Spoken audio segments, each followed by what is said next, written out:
subscribe and click the bell icon to turn on notifications. We've made the files the instructor uses in this tutorial available for free.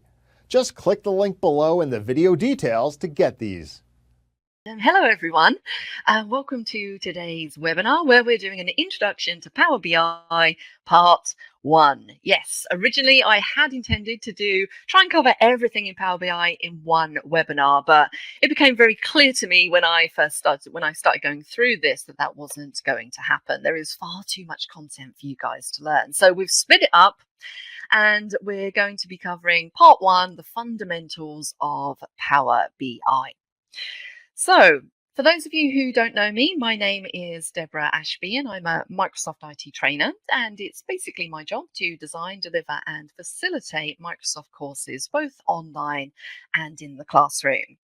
And I've been dabbling, shall we say, with Power BI for the last few years, and more recently I've kind of started to delve into some of the advanced functionality. And one thing with Power BI is that it is one of those applications that is changing all the time. New features are being added, updates, so on and so forth. So it's quite an exciting time to be learning Power BI, and more than anything, it's an application that I see the most buzz about online. If you go on LinkedIn, everybody's posting things and videos about Power BI, and that is basically because data analysis is such an important feature in business today, and it is a really great tool for analyzing data and making better business decisions.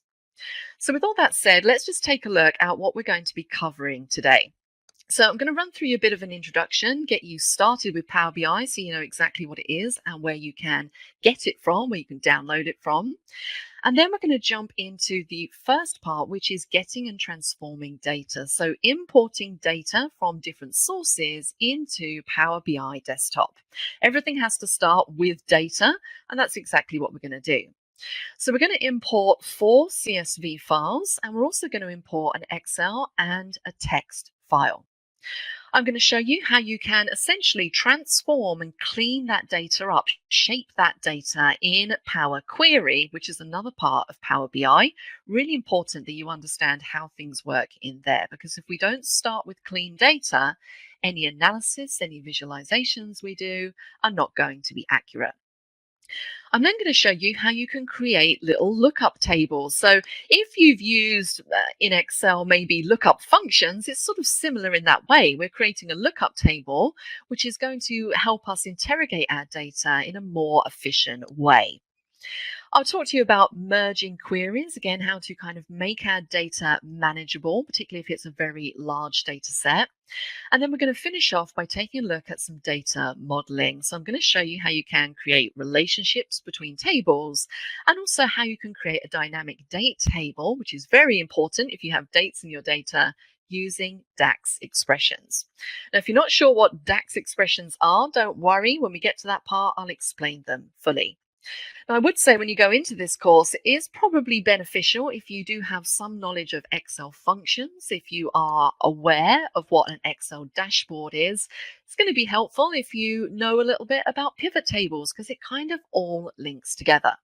If you're sitting there thinking, I don't know anything about any of those things, don't worry so much. We are going to go right from the beginning. It just is beneficial if you already have experience with those things.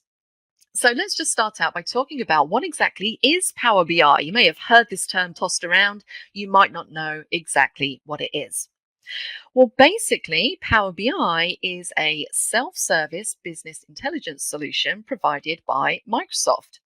And it's really aimed at end users who maybe don't have a technical background in databases or programming.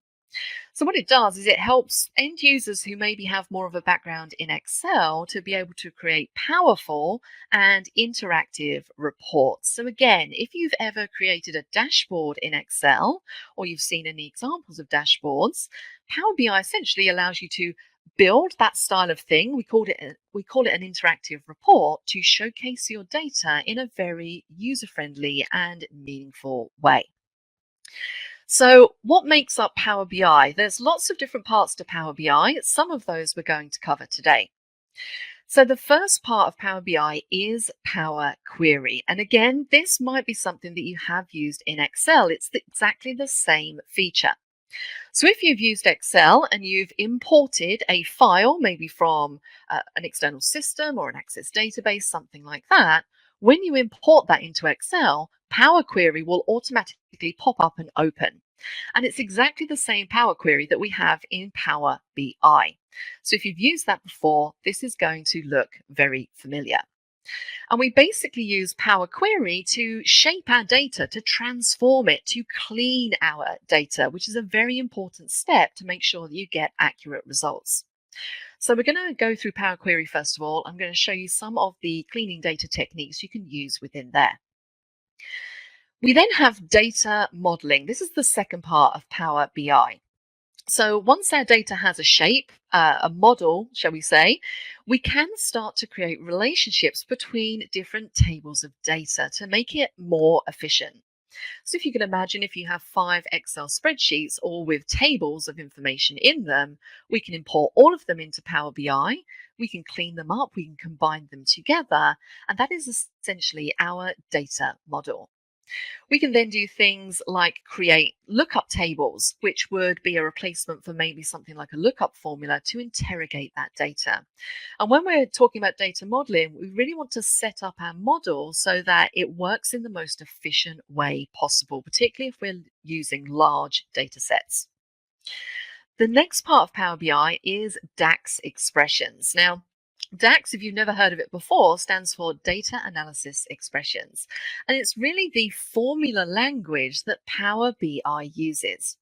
And in a lot of respects, it's very similar to typing Excel formulas. There are some differences, but again, if you have some experience with creating formulas in Excel, then you're probably not going to find this too difficult to pick up. And in many cases, we use Excel formulas in our DAX expressions.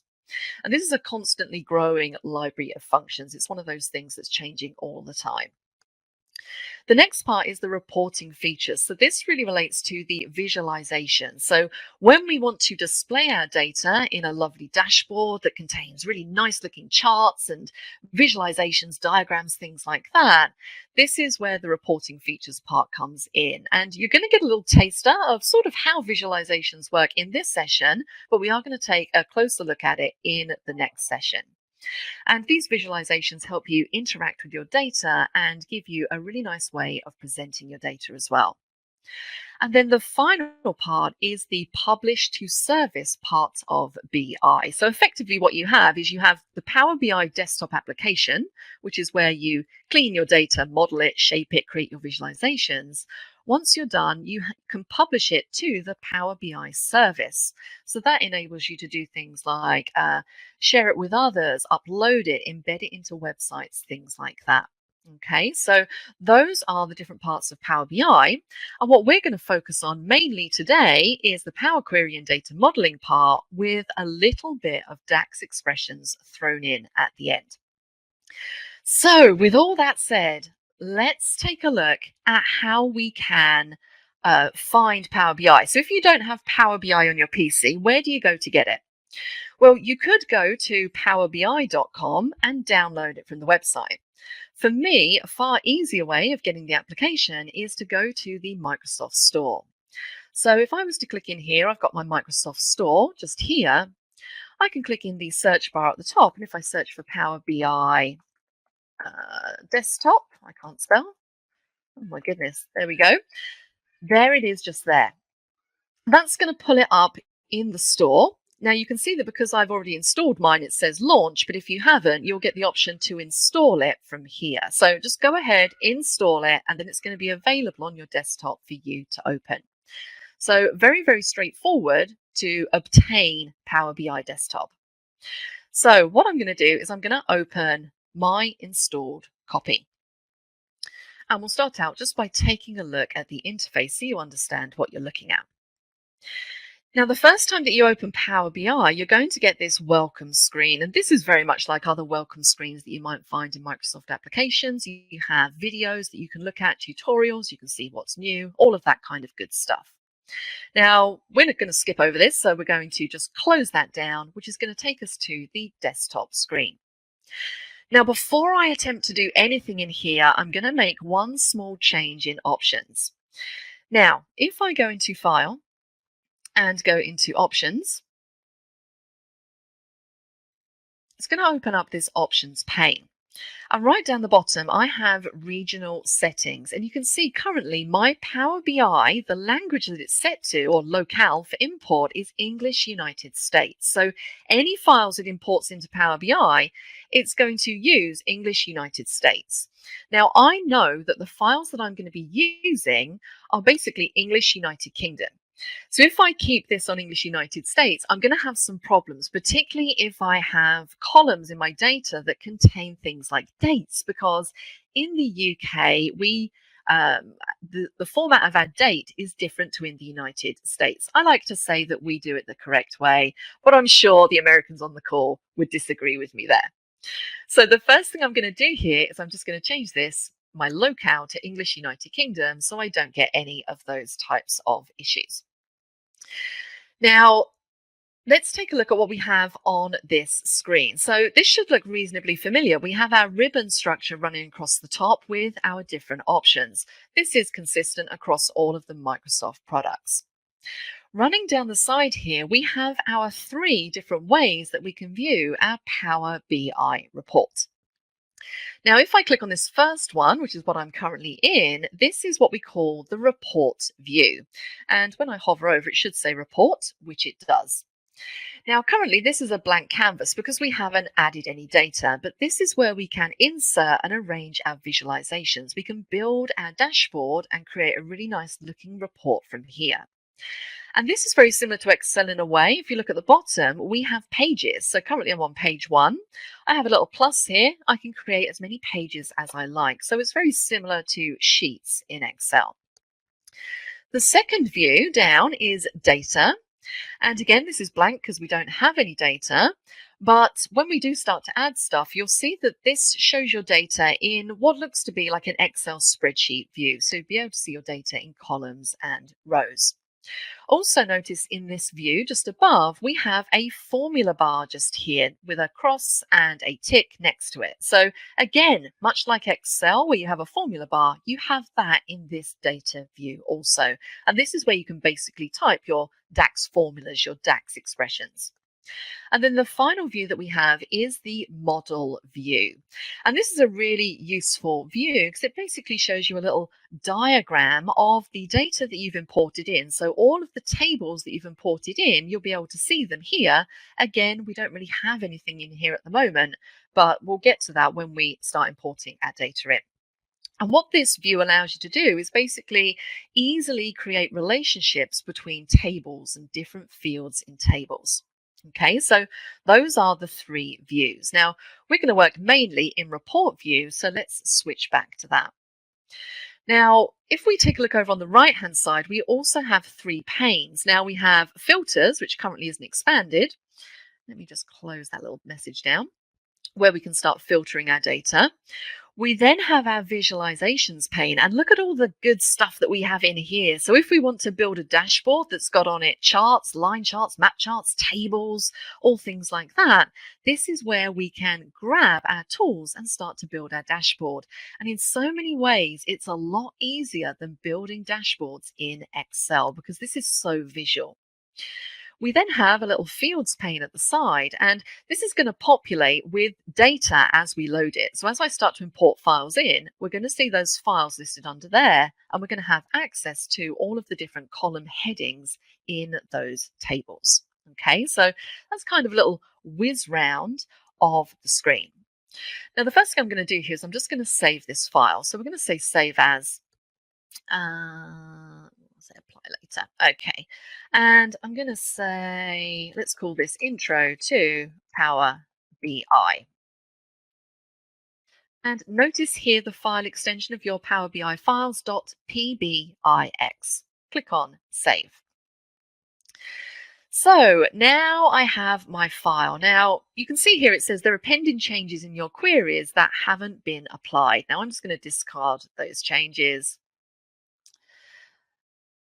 I think I just discarded the locale. Sorry, I thought that was a change that I made before the session. I think I just discarded my locale changes. Let me just change that once more. Yes, I did.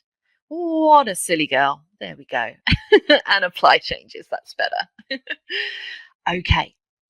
Now we have an idea as to what this screen is all about. It's time for us to get some data. We can't do anything until we have some data in Power BI. Now, the first thing I'm going to import is 4 CSV files. And just to show you what those look like before we import them, I have them saved onto my desktop in a folder called Sales. So if I double click to open this folder, these are the 4 CSV files that we're going to import. And it's basically sales transactional data for 2016 to 2019. If I double click just to open one of these files, you can see the type of data that we have in here. Very straightforward data. Order ID, the date, the product, the country code, and the amount. And all 4 of these files are pretty much exactly the same. They just have different dates. So these are the files that we're going to import in first of all. Now, one of the coolest things about Power BI is that you can import in files, or you can import data from all manner of different sources. So here, my data is located in a folder, so I want to import from a folder. So on the Home tab in this data group, I'm going to say Get Data and take a look at all the different sources we have for data. There's loads of them in here. Now, I can't see folder in this list, so I'm going to go to More to open up this little pane. And now I can see there is import from folder. So that's what we're going to do. I'm going to connect. And now I need to basically browse to my folder path. So let's click on browse. Again, I have these saved on my desktop. So let's just find my desktop under this PC. And there it is, the sales folder. So I'm not going to select them individually. I'm going to select the entire folder. And now I can click on OK, and that's going to import those files. Now, the first thing it does here is it opens up a window and it shows me all of those files. So I can see 2016, 2017, 2018, and 2019. And I have some actions listed at the bottom. You can see I have combine, load, transform data, and cancel. And I would say to you, try and get into the habit of always clicking on transform data in here, because what that's going to do is it's going to open these files up in Power Query, where you then get a chance to make changes to the data before you actually load them into Power BI. So let's transform this data and take a look and see if there's anything that we're going to want to change. So here we go. I'm now working in Power Query. Remember, we're not in Power BI at this stage effectively. We're in the Power Query editor, which is where we can clean up and shape our data. So let's take a look at this data. Now, I would say when you're working with data, particularly with large data sets, you always want to try and remove things that you're not really going to need, because the more columns and the more rows that you have, the longer it's going to take for things like DAX formulas to calculate, and just in general for things to load. You'll see in a moment when I try and load this file, it does take about a minute because there's so much data in the file. So we want to try and make this file as efficient as possible. So the first thing I'm going to do here is I can see that I have a content column just here. Now, if I want to see all of the records within each of these files, because currently we just have the file names, I can expand the content, which is essentially going to expand out all of the files and combine them together. And because all of these files have the same structure, they have the same number of columns, the same column headings, it's just different data, I would prefer to have them just combined together in one big file as opposed to 4 separate files. So I can do that by clicking these 2 down arrows to combine those files. So I'm going to get a little preview here as to what that's going to look like when I combine the files. It's showing me the first 200 rows. Looks good to me. I'm going to click on OK, and it's going to load those into the Power Query editor and kind of stack them all on top of each other. So now I can see the actual data as opposed to just the file names. So now that I have this list, let's go through and let's see if we need to make any changes here. Now, this first column, the source name column, this is just showing me the file name. Now, do I really need that in my data set? Because I also have a date column just here, which shows me the date. So we don't really need that file name because that's all it's really telling me, the date. So I'm going to remove this column and not include it in my data set. So I'm going to right click and I'm going to say remove, just to get rid of that column. Now notice when we're doing this, on the left-hand side, we have a little pane that says queries, which is going to list all of the queries that you create. Now, a lot of these have already been created automatically by Power BI. The only one that we're really interested in is the one that we're currently working on, which is the sales query at the bottom. And then over in the right-hand pane, we have properties. So this is where we can see the name of our data, and we can rename this data. And we can also see our applied steps. So every time you're taking an action, every time you do something in Power Query, it gets logged underneath this applied steps area. So you can see here the last action I took was to remove a column, and I can see that there. If I suddenly decided, actually, you know what, I didn't want to remove that column, I could click the cross, which is going to basically allow me to backtrack and remove that step. So this is great for viewing data in its previous incarnations and also backtracking if you make a mistake. What else can we see in here? Well, let's take a look at the data types. Actually, before we do that, let's take a look at the product column. This column just here is showing the products. But take a look at this column. What do I have in here? The first one here says chicken fajita wrap, and then in brackets it's got Potsdam. And I can see in brackets after each of the products, I basically have the location, the name of where that store is located. Now, when you're working with data and you want to do analysis, you really want to make sure that you break up your data so it's most beneficial to performing different types of analysis. So what I would say to you is you don't really want to have the product name and also the location contained within the same cell. You really want to break those up, split them up. So if you were doing this in Excel, if you needed to split up data across different columns, you might use something like flash fill, or maybe you'll use something like text to columns. In Power Query, it's a lot easier to split up our columns. So that's exactly what we're going to do first. We're going to split this into two columns. So we're going to select the product column, and then on the Home tab just above, we have a split column option. And I'm going to say I want to split by delimiter. Now remember, a delimiter is basically how your items are separated. So I need to tell Power BI exactly where I want to split this data. So I basically want to split it after the P of chicken wrap. So I want to split it at the space, open bracket. So I'm going to say space, open bracket is where I want to split. Click on OK. It's going to create me another column. This one's called product 1, and I have the product, which looks perfect. Now I have product 2, which we're going to rename in a moment. But check out this column. I still have that ending bracket. So for this one, I want to select it, and I can replace the value. So this is, again, in Excel, like doing a find and replace. So if I say replace values, I can say the value to find is the bracket, and I want to replace it with nothing, so just a space in there, and click on OK. And take a look, those columns have very quickly been split up and they're looking pretty good.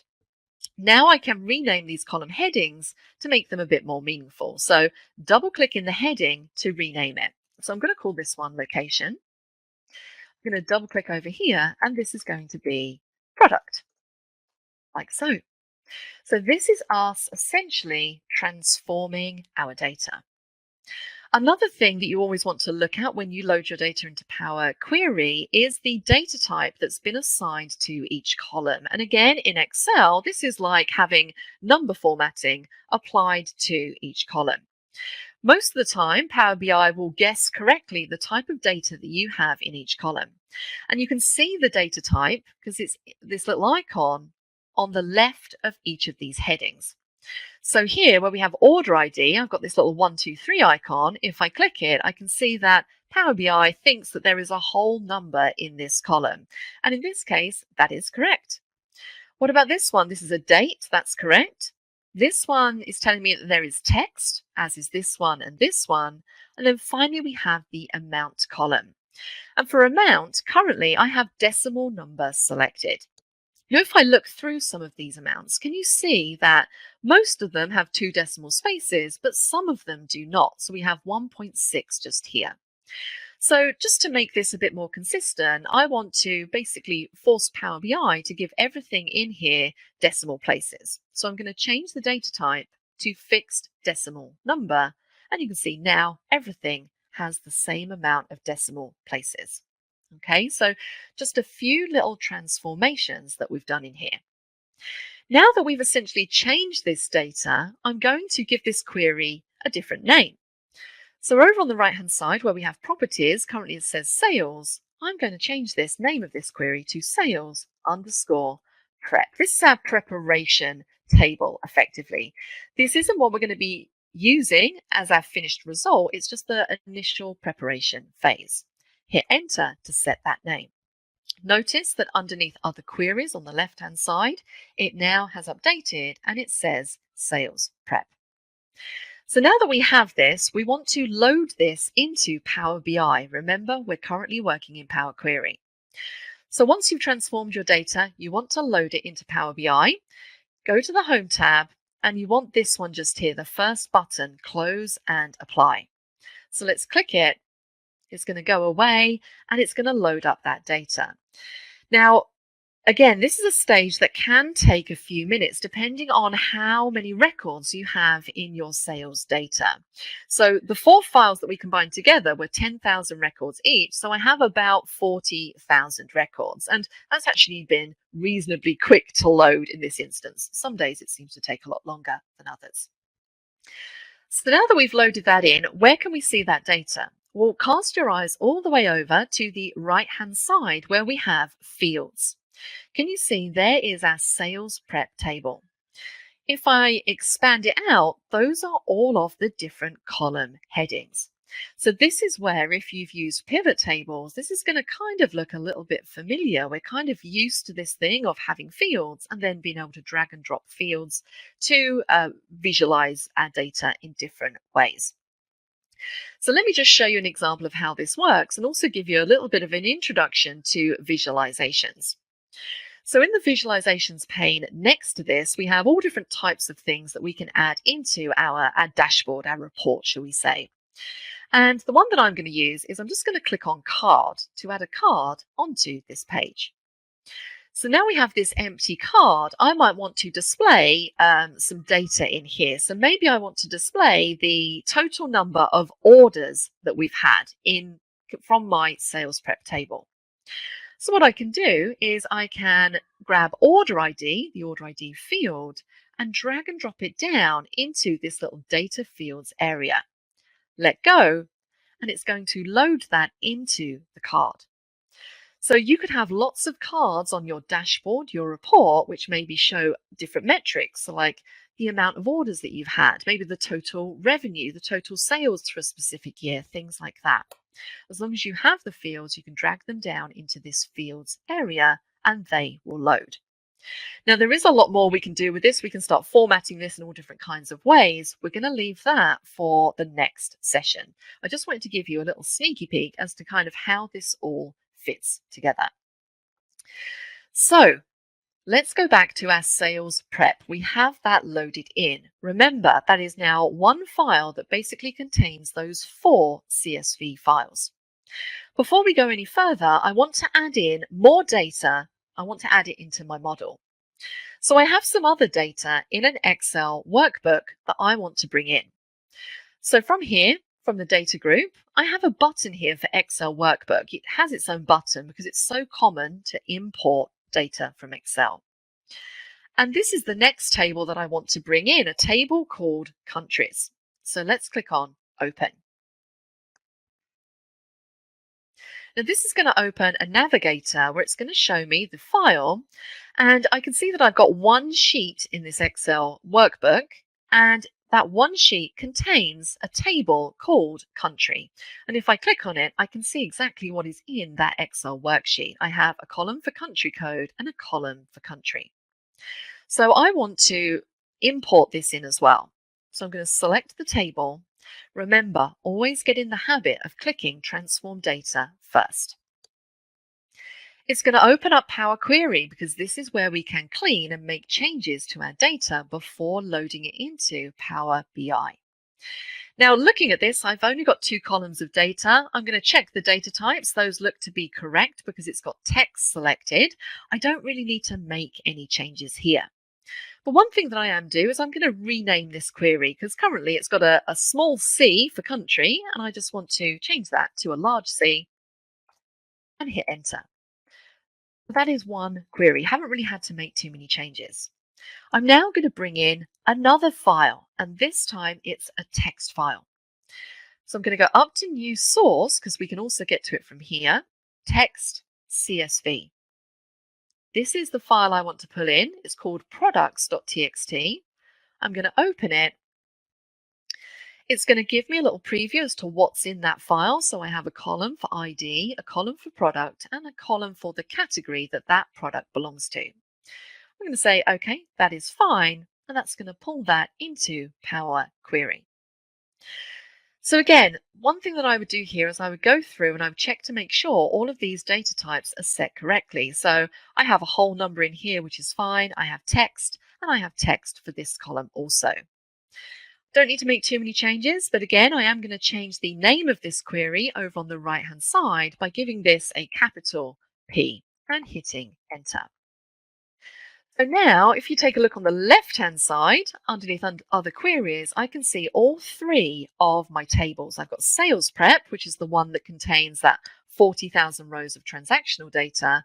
And I then have 2 smaller tables showing me country information and product information. So we have those 3 tables together. Now, currently, these tables are kind of independent of one another. There isn't really anything that's linking these tables together. Because really what we're aiming for when we're working in Power BI is we want to be able to have multiple tables of data, and we want to be able to use any fields from any of the tables to build our visualizations. But if your tables aren't linked together correctly, then you're going to come across some problems. Calculations will be broken. It won't be able to calculate properly. So everything needs to be linked together. Now, one way that we can link things together and also make our data a lot more efficient to interrogate is we can create what we call lookup tables. And this is going to really help us make our data really efficient because we have 40,000 rows of data. You might have a data set that has 2 million rows of data. If every time you're doing something with that data, Power BI is having to go through 1.2 million rows, then that's going to take a lot of time. So the idea here is really to create an efficient model by using things like lookup tables, which will then allow us to remove certain columns from our larger data source. Okay, so it doesn't have as much information to run through. So what we're going to do is let's go back into, if I go back to my products table, I've got my 3 tables in here. What I'm going to do is I'm going to close and load these into Power BI. Remember, we're currently working in Power Query. So let's click Close and Apply. And it's going to go away, and you can see it's loading just those 2 tables. So we already have the sales prep table in there. Now it's pulled in country and products. So if you take a look over on the right-hand side, I now have 3 tables listed there, country, products, and sales prep. And I can expand these and see all of those fields underneath. And these are the fields that we want to kind of link together so that we can use any of these fields in our visualizations. So let's create some lookup tables. So I'm going to go to the Home tab, and that's the button I was looking for, Transform Data in the middle there.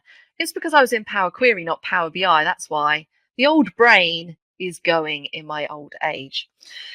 Let's click on Transform Data. That's going to take us back into Power Query. I have my 3 tables at the bottom of my queries pane. So let's create ourselves basically a lookup table.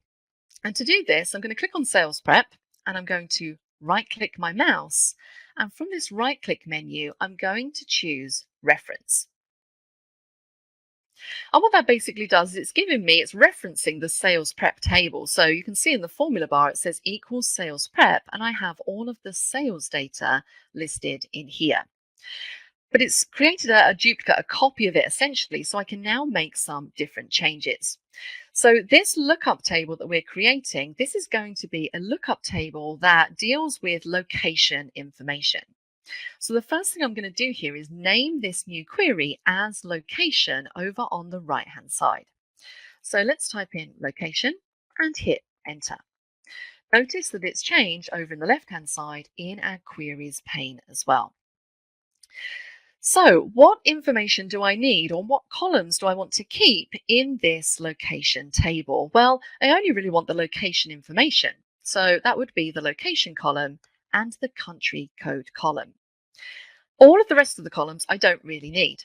So what I can do is select the columns that I do want to keep, right-click and say remove the other columns. And that's going to get rid of everything apart from the two columns that relate to location.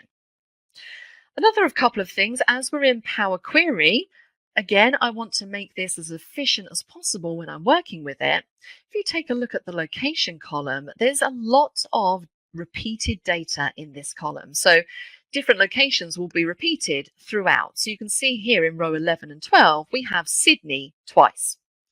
So in order to make this really efficient to interrogate, I basically want to just have a unique list of locations in this column.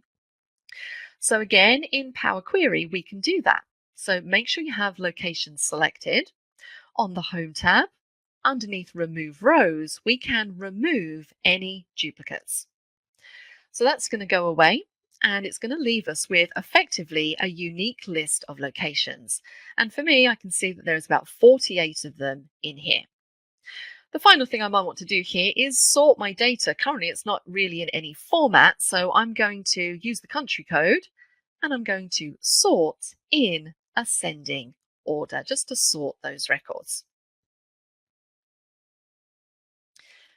So there we go. So now we have those sorted. Now I can see we have just a blank record at the top, not really doing anything. So I'm going to delete this out. I'm going to select that row, back to Remove Rows, and say Remove the top row. It's going to ask me how many rows I want to remove. 1. Click on OK, just to get rid of that blank. Excellent.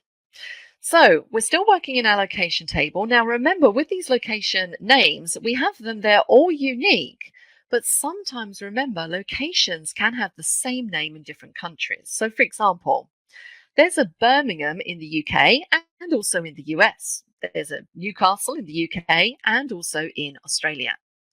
So we want to be able to uniquely identify each of these records by using a unique identifier, because if we have Newcastle listed twice out here, we might be confused as to which one it relates to. So something I like to add in, if I don't already have a unique identifier column in my data, is an index column. Now, if you do have data which maybe contains something like an order ID or a customer ID, those are usually unique. So you wouldn't really need to add an index column in that instance. But for something like this, where it's location data, where we could have locations in multiple different countries, having a unique index is a good idea. So what we're going to do here is we're going to go up to the Add Column tab, and we're going to add an index column that starts from 1. It's going to create an index column, which is basically going to assign a unique value from 1 to each of these records. And I always like to have my index column at the start of my table. So I'm going to click and drag this across. I'm also going to rename this column because it just says index at the moment. So let's double click, and I'm going to call this location ID and hit enter. Now we have our location table. I'm going to close and load it into Power BI by clicking the Close and Apply button in the top corner. Again, we already have sales prep, so now it's pulling in location, which might take a few seconds to load. And there we go. If you take a look over on the right-hand side, we now have that location table added into our model with our 3 columns. So we're kind of building up all of the tables, all of the information that we want to need, and then we have to link them together. So now that I have these 4 different tables effectively, I want to merge some of these queries together to create a new and improved sales prep table. Because remember, sales prep is the table that contains all of our transactional data. All of these other tables are kind of offshoots of that table, and our location table is going to be used as a lookup table. So let's do some merging of our queries. So from the Home tab, I want to go back into Power Query, and I can do that by clicking on the Transform Data button in the middle. I've got my sales prep data just here. I want to bring the location ID into this table. So I can do this by merging the queries together. So on the Home tab, in the Combine group, we have Merge Queries. And I'm going to say Merge Queries as New. And this is basically going to create a brand new query. So now I need to select which columns I want to basically merge into the sales prep table. So I've got sales prep loaded in the top half here, and I want to pull in the location ID into this table.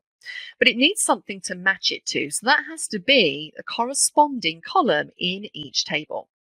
So in sales prep, I want to map the location column to the location table location column. So effectively, I'm linking these two together. I'm creating a relationship. And once these have a relationship, it means I can access location ID and country code, basically from referencing the location in the sales prep table. It creates a link. Let's click on OK to pull that in. So now, if I take a look at my sales prep, right on the end, I have a new column. It's pulled in all of the columns from location. Now, if I click on these 2 little arrows, it's going to allow me to select which columns from the location table I want to pull into my sales prep table. And I just want to have the location ID.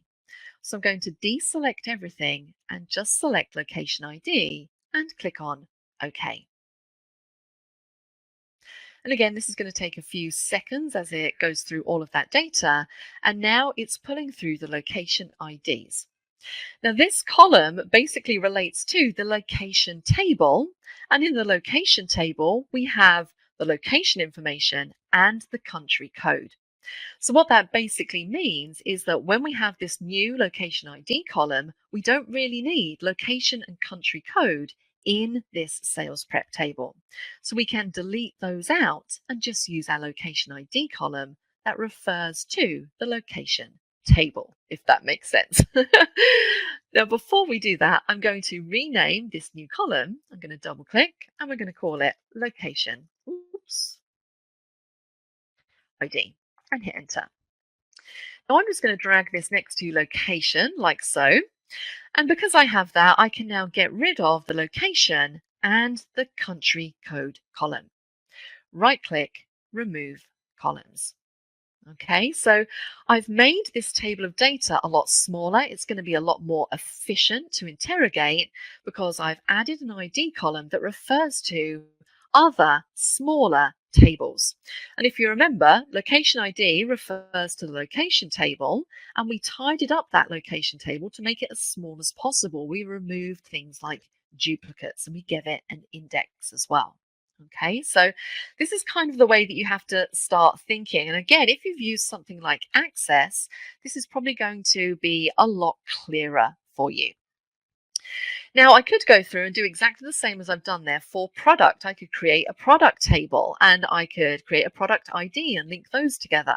I would use exactly the same method as what I've used to create this location ID. So because of time, I'm not going to do that right now. I'm just going to leave product as it is. Now, with this query, currently it's just called Merge 1. So this is going to be the final table that we want to use in our visualizations. So I'm going to change the name to Sales and hit Enter. Just give that a couple of seconds to name. So sales is now basically the data that we want to use going forward. Now remember, we also have a sales prep table here, which is basically this table before we started rearranging and adding in these extra columns. So I don't really need to load both the sales prep and the sales table into Power BI. So how can we exclude queries from the load? Well, it's quite simple. If I want to exclude sales prep, I can right click and just deselect Enable Load. You're going to get a little warning message. We'll just click on Continue. And you can see there it changes to italics, which lets you know that when you load this into Power BI, it's not going to load that specific table. So let's do Close and Apply to load this up.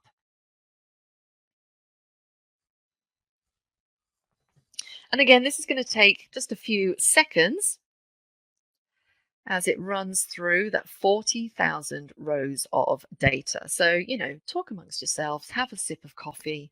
Should be done in a few seconds. There we go. So now over in our fields pane on the right hand side, we have country, location, products, and our sales table. Now, something interesting worth noting here, take a look at our visualization. Remember, we added that card. Now, something's gone wrong here. And that's because the data that we were using was a field from the sales prep table. And we no longer have the sales prep table, so this visualization can't load. So what I could do here is just close or remove this little field. I can expand the sales table this time and drag the same field across, and then that visualization is going to be fixed. Okay, so just remember those little things. If you see visualizations start to break, it might be because you haven't imported that table.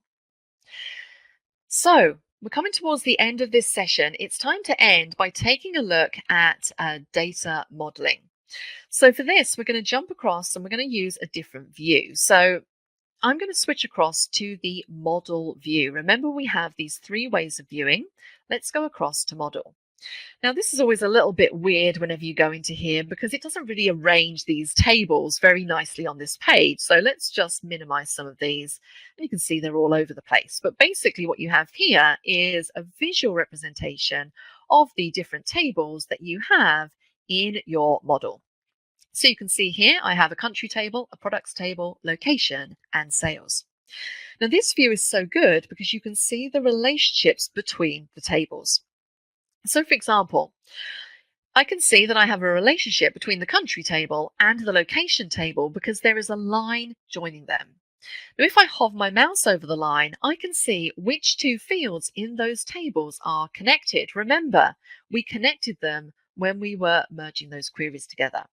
So I can see that I have country code connected to country code in the location table. If I hover over the other arrow, I can see I have location ID in the location table connected to location ID in the sales table.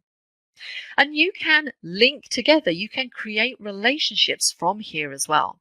And it's very simple to do. So if I wanted to maybe link, let's see, if I wanted to link country code to, sorry, those are already selected.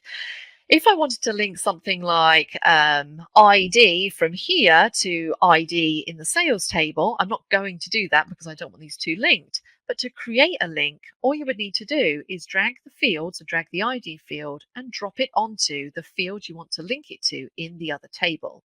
And it's automatically going to create that one-to-many relationship.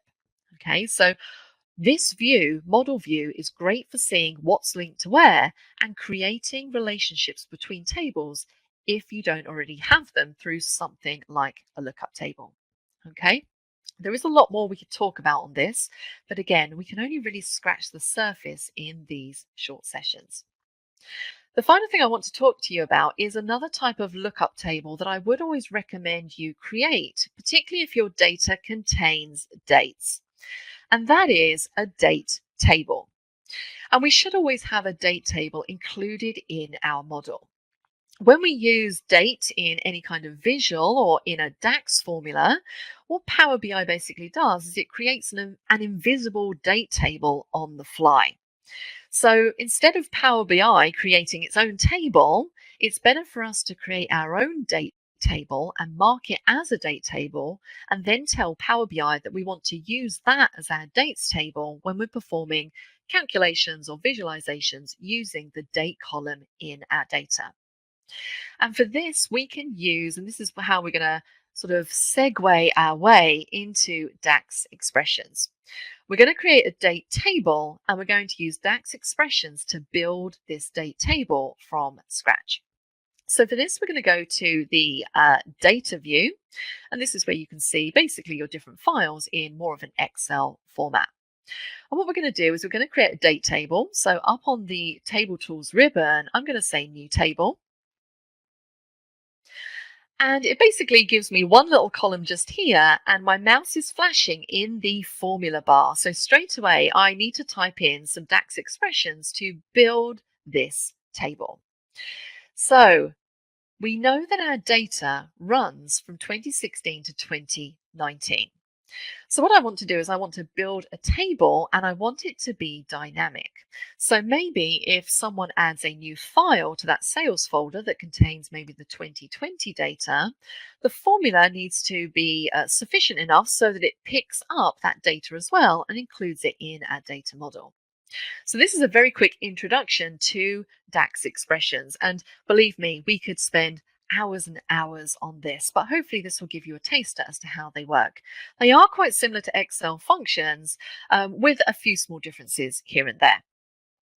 Now the first thing I want to do here, and this is going to seem a little bit strange, but I'm going to type in dates up here.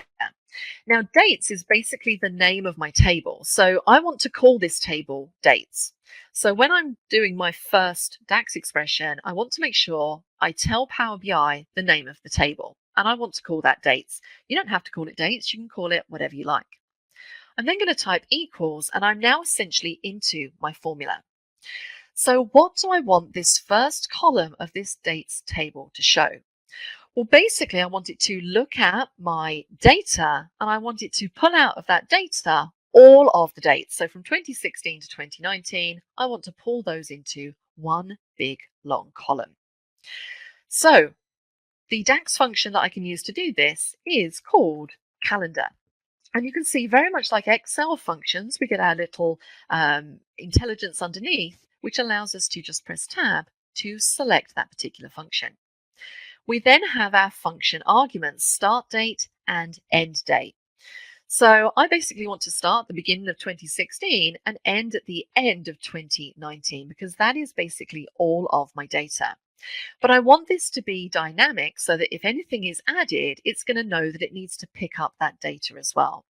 So we kind of have to do a bit of an Excel function in here, and this is going to really help. If you're used to time and date functions in Excel, then this is going to make sense. If you're not, then this is going to be a little bit more confusing for you, but I would encourage you to kind of have a little play around with time and date functions in Excel first of all. So what is our formula? What is our start date? Well, I want to type in date. I want to extract the year, and I'm going to press tab just there. And I wanted to first find the minimum, so the minimum date in my data. I now need to specify where my data is. So remember, my data is in the sales table. Now, if I start to type in sales, IntelliSense underneath is going to show me the sales table, and then in brackets next to it, it shows me the column that I want to refer to. So I want it to extract from the date column. So I'm going to use my arrow keys to move down to sales date, hit tab to enter that in. I'm then going to close off the min function, close off the year, press comma, and I want to specify the month and the day. Well, I want to start from the 1st of January, so the month is going to be 1 and the day is going to be 1. I can then close that off. So that is going to find the minimum date in my sales data, and it's going to pull that in. I then needed to find the maximum date in my sales data. So again, I'm going to do comma, and we're basically going to do the same formula, but with max instead. So the first thing I'm going to type here is going to be date. I'm going to do year. This time it's going to be the maximum that it finds. We're still looking in our sales table, date column. But this time I wanted to pull out 12/31. So December, and then I don't think I've got that right. Just bear with me one second. It looks a little bit odd. Let me just see what we're doing here. Oh, okay, I didn't put enough things in. These things, right, let's open bracket. We need to select our sales table, go down to date. I need to close off the max, close off the year, and then I can put in my month and my day. So we want it to December the 31st. We're extracting everything from the beginning, everything to the end from the sales table date column. I can then close off my functions and hit enter.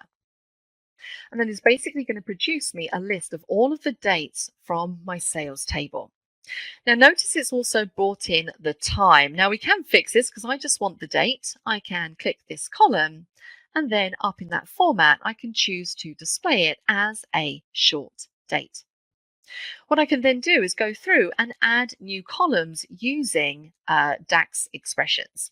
And I just want to do a quick check of the time. We're just coming up to past, so we will do some of these because I'm probably going to be about 5 minutes over, but if everybody can hang around, this is going to be really helpful so you can see how DAX columns work. So we have our first column in our dates table. Let's add a new column. So I'm going to select new column. I get a new column, I'm straight up in my formula bar, and I can now construct another formula. So what do I want next? Well, maybe I want to have a column that just shows the year. And because I have this date column now, I can basically use the column next to it in my formula. Now, remember, the first thing you need to type is always going to be what you want your column name. So I want this column to be called year equals. Now I can go straight in to my formula.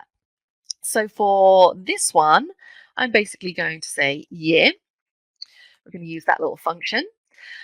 And I need to select where I want to extract that year from. So I want to use the date column in the dates table. So I'm going to type in dates, and you can see the first one here, dates table, dates column in brackets.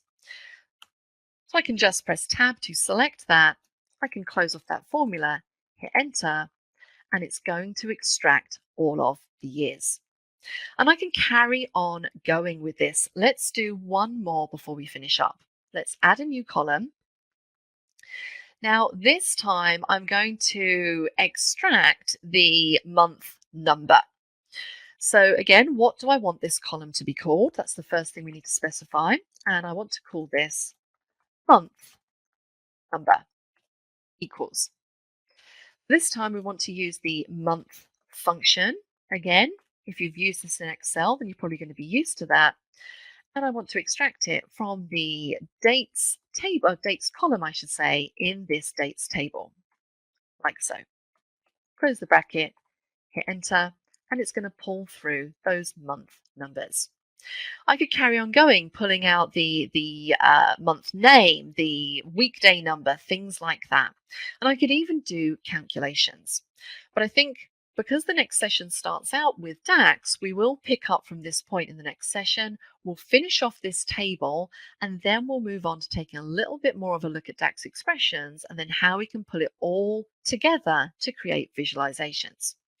Now, if this is the first time that you're kind of seeing Power BI, it probably seems very bitty and all over the place. And that's kind of what I thought when I first started using Power BI.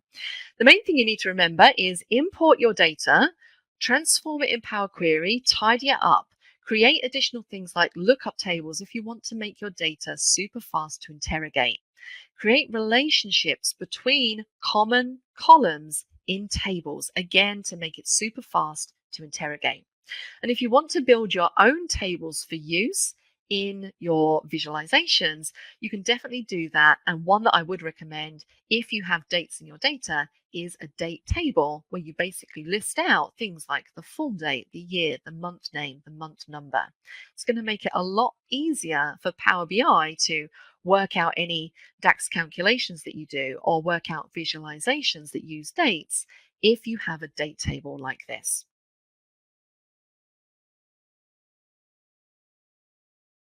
Just to recap, the 5 parts, as I like to call them, to Power BI. We covered the first 2 in last month's session. So if you recall, what we did last month was we basically imported data. Some of it was in Excel, some of it was in a text file, into Power BI.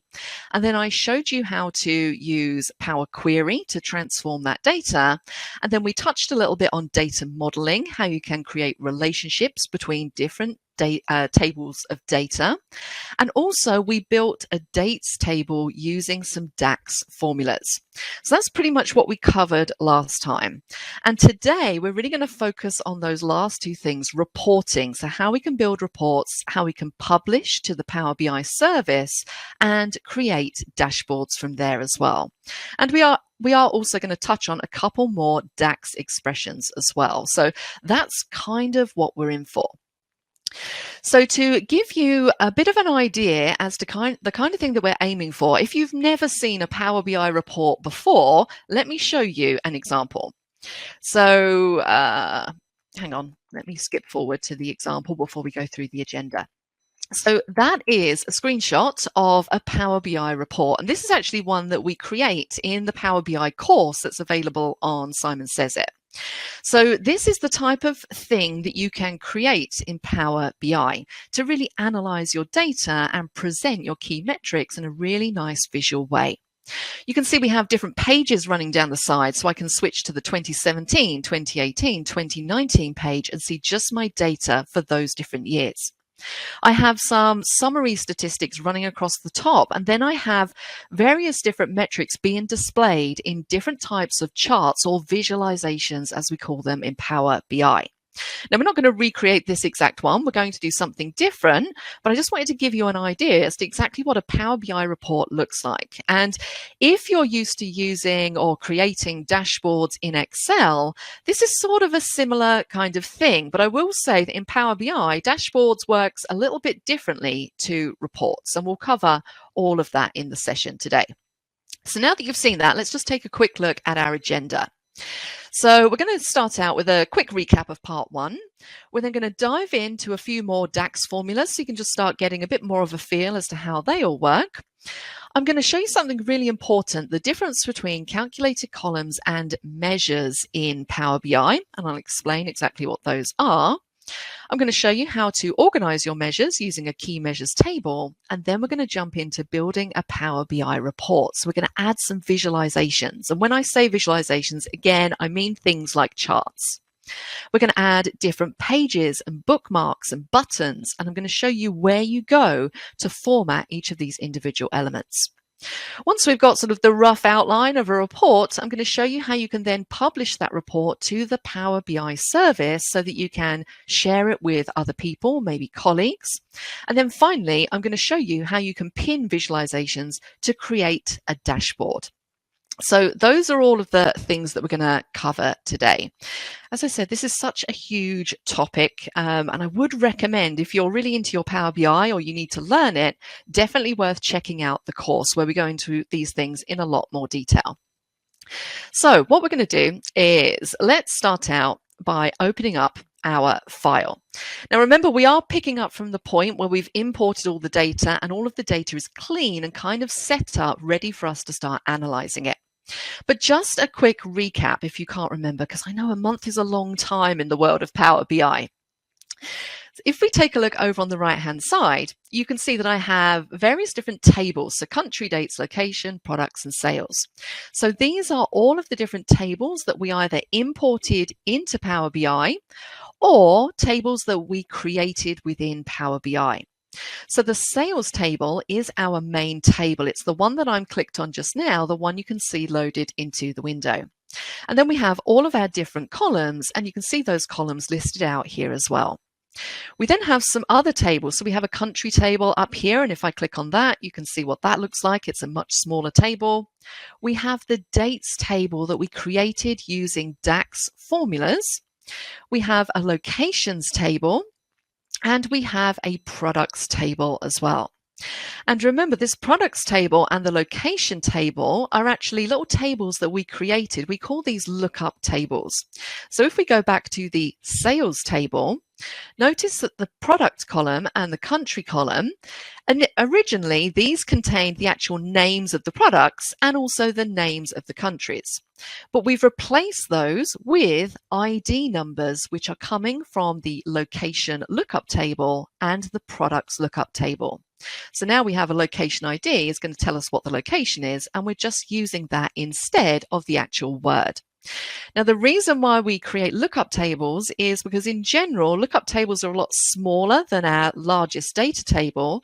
So it means it's a lot quicker for Power BI to perform calculations, look up information. So it makes Power BI a lot easier to work with because you're kind of maximizing it for performance.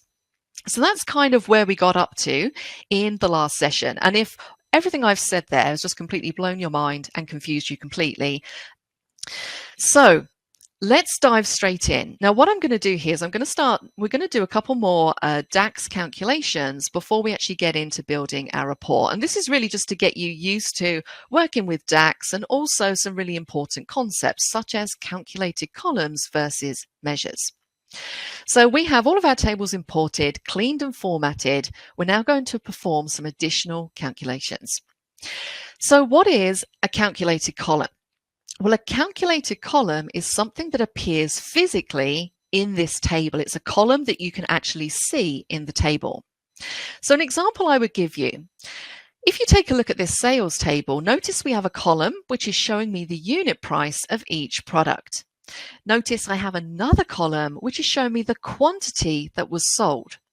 So what I might want to know in this table is basically the total unit price for each line item, which if we were doing this in Excel, that would be a simple calculation of multiplying the unit price by the sales quantity. But because we're working in Power BI, we can do that by using a calculated column. So when we add a column, it's going to add a new column on the end, and then we can perform the calculation. So let me just show you how this works. So the first thing we're going to do is we're going to go up to Table Tools, and we're going to say New Column. It's going to put a new column on the end, and it's going to place your cursor in the formula bar at the top because you need to construct a DAX formula in order to get this result. So I want to do basically unit price multiplied by sales quantity. Now, when you're working in DAX, the first thing you need to type, that is everything before the equal sign, is going to be what you want your column to be called. So for me, I want this to be called total unit price. That is going to be the name of my column. Then I have the equal sign and I'm ready to type in my formula. And remember, the way that this works when you're using Power BI and you're using the concept of tables is that you basically select the table that you want to calculate and the column, and then multiply it by the table and the column. So we're working in the sales table. So I can start to type in sales. Notice it's recognizing that I have a sales table and it's showing me all of the columns within that sales table. So I want to do unit price, and to select this, I can simply press the Tab key. Multiplied, I'm going to type in sales again because I want to multiply the unit price by the sales quantity. Press the Tab key to select it. That is my calculation. When I hit Enter, it's going to populate and perform that calculation on each line item in this table. So now I have a new column that I can physically see, and it's a calculated column called total unit price. And I can then use that in other calculations that I want to do within this general report. Now notice that if we take a look at our fields over on the right hand side underneath the sales table, at the bottom here I now have a new field called total unit price, and I know this is a calculated column by the little icon next to it. Okay, so this shows you that this is actually a calculated column where you're using a DAX formula. Now that's a calculated column, but we can do this in a different way, and that is by using a measure. Now, what's the difference between a calculated column and a measure? Well, a measure allows you to perform a very similar calculation, but it doesn't physically appear in your table.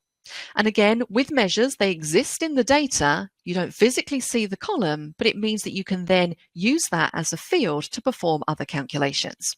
So let me show you what I mean. I'm going to delete out this this column. And click on OK to get rid of that column. So this time, instead of adding a calculated column, I'm going to add a measure. And there's a couple of different ways that you can do this. You can see that we have a new measure button on that table tools ribbon. Alternatively, and I find myself doing this most often, is you can right click on the sales table and you've got new measure in the drop down just there. So pretty much we get the same thing. Our cursor is up in that formula bar, ready for us to type our DAX calculation, but notice that I'm not getting a column this time. Now, when we're using measures, the way that we calculate is slightly different. Now, the thing that is the same is we still need to first type in the name of the measure in this case. So that's going to be the same thing, total unit price. And we're going to type in equals. Now, if I was to try and do this the same way that we did the calculated column, if I start to type in sales, notice I don't get a drop down showing me the table and all of those columns. Okay, so this works a bit differently. What we need to do here is we need to use an actual formula.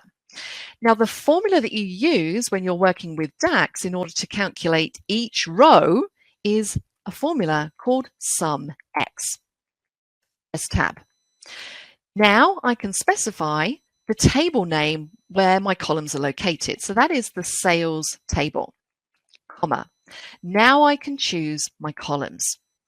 So I'm going to type in sales again, and we're going to do the same thing. So we're going to do unit price, press the tab key, multiplied by the sales table, sales quantity column, tab, and close the bracket.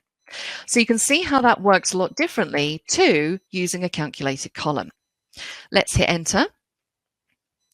It goes away. It creates the measure. Now notice again, we don't have a column here, but if we take a look at our fields right at the bottom, I have that total unit price measure. The icon is different to the calculated column, so I know that it's different. Okay, so this measure is now available for me to use in any charts, visualizations that I create going forward. All right, so that is the difference between calculated columns and measures. So let me just show you how you would use this very quickly in a visualization. So we're going to jump across to the report page, and this is kind of a good little introduction as to what we're going to be doing more of in a moment. I'm going to grab a visualization. I'm going to grab this matrix table. And what I can now do is, if you take a look underneath this visualizations pane, we have some fields, so rows, columns, and values. And what I can now do, this works a bit like pivot tables in a way. You can start dragging and dropping any of your columns or any measures that you've created into these different areas to populate this particular visualization, which is a measure. So what I'm going to do is I'm going to add, let's add the order ID. I'm going to add the order ID to rows, and let's add the total unit price to the values. So basically now it's giving me the order ID number and the total unit price for that particular order ID. If I wanted to switch out order ID and replace it with something like the actual product name, I could drag and drop product into rows, and now I get all of the products and the total unit price for each of those products. So that hopefully gives you an idea as to how you can use things like measures and columns in visualizations. Now we're going to come back to that because we're going to be doing more of this in a moment. I just wanted to stop there for a moment and give you that example. So let's go back, and I'm going to create one more measure. We've done this for the total unit price. Now I'm going to do basically the same calculation, but for the unit cost. So I want to do unit cost multiplied by sales quantity. So we're going to create another measure. Let's right click on our sales table, new measure. This time we're going to say that we want the measure to be called total unit cost equals. We're going to do that SUMX function. We're working in the sales table, comma, and then we define our columns. So we want to use the sales column, and this time we're doing the unit cost. Tab to select, multiplied by the sales table, sales quantity, tab to select, and close the bracket. Let's hit enter. Again, now I have another new measure created at the bottom of that sales table. So one thing I would say is what you might find when you're working with Power BI, particularly if it's a fairly complex analysis that you're doing, you're going to find that you'll probably have quite a lot of measures built into your report. And the thing with these measures is that they can really appear anywhere. So they can kind of be scattered throughout, and they're quite hard to find. You know, you don't really want to be having to expand every table to find the particular measure that you want, because it doesn't necessarily always place them at the bottom. So what I tend to like to do here is organize my measures by using something called a key measures table. And it really just keeps all of my measures together so that if I want to use them, I don't have to fish through all of these different tables. So a way that you can create a new measures table is simply by going to the Home tab and going to this option here, Enter Data. Let's click. Now what this basically allows you to do is create a brand new table. Now we don't actually want to create a table. I just really want somewhere to contain all of these measures. So I'm not going to add any columns. I'm just going to go down to where it says name at the bottom, and we're going to call this Key Measures Table, and click on Load. That's going to go away, and you will see in a moment that will appear in the fields list on the right hand side. So there it is, key measures table. And currently, if I expand that, it has that one blank column in it. Now, if you've only got one column, you can't remove the column. So I'm going to leave that there for a moment, because I'm going to move both of the new measures that I've created at the bottom here into this key measures table. And again, this is just an act of organization. It's always good to be organized when you're dealing with lots of different tables and fields, I should say. So how do we move these measures? You might think you could drag and drop. Unfortunately, you can't. So what we can do here is select the measure, go up to the Measure Tools ribbon, and notice in this structure group at the front here, it's got the name of the measure that we're currently clicked on, total unit cost, and it's telling me what table that currently belongs to. So currently it's within the sales table. So all I need to do is click the drop down and select Key Measures Table. And that's going to pop that up to that key measures table area. I'm going to do exactly the same for total unit price. We're going to go and change the table to key measures table. So now if you look over on the right, we have both of those measures underneath that key measures table heading. And now I have more than one column. It means I can delete this blank column 1. So I can click the 3 dots next to it and say delete from model. Do you want to delete column 1? Yes, I do. Goodbye to that column. So a little organizational tip there. And going forward, when I add new measures, I'm going to click on this measures table, right click, and select my new measure from there to ensure that it's always going to go up here into this table. It just allows you to keep things a lot more organized. Now we're going to add one more measure, and then we're going to get into the fun bit of building our report. So let's right click, add a new measure. This time I'm going to add a measure that basically just counts the number of orders. So my measure is going to be called number of orders equals. Now for this, we want to do a formula, and we're just doing count A. Again, if you're used to using Excel commands, then these might look familiar to you. And this is a very straightforward calculation. We just want to count the order ID. That's going to tell us how many orders that we've got. So order ID is in the sales table, and I can just choose the order ID column. That is it. Close brackets, hit enter. Now I have that new measure, and you can see it up there in that key measures table. Now, of course, we have barely scratched the surface when it comes to creating measures using DAX formulas. This is a whole huge topic in itself. But hopefully you've seen there are a couple of different ways that you can use them. And again, if you are somebody who's going to be using Power BI a lot, DAX formulas and functions is definitely something I would look a lot more into, because it's really going to expand the type of analysis that you can do on your data. So with all that said, let's now move on to the more visual, interesting parts. I'm happy with the measures I've created. I've got all of my other data in my tables. I want to now start building a report. Now, we've been working on the data tab or data area whilst we've been creating these measures. And if you look on the left-hand side, you can see I have 3 icons just here. I'm currently clicked on data. This one above, report, this is where you go to build your report. It's the one that contains this visualizations pane. And all visualizations are really different ways to display your data. So again, it depends how you want to display different elements. And this comes into that whole kind of thing about report design. And this is something that you should really think about before you kind of dive into Power BI. Because when you're designing a report, it might be that your manager has asked you to design a report, or maybe you've got to present a report to clients or key stakeholders. Before you even begin to start adding visualizations, you really need to sit down and think about exactly what is important to your audience. What do they want to know? So maybe I'm presenting this data to somebody who works in the products division. So maybe they're not interested in anything other than the products. So they want to know how many of each product we've sold, what's the trend of that over the months of the year, so that they can make better business decisions with regards to the products they're going to be selling next year. So think about who your audience is, what questions your report needs to answer, what do they want to know?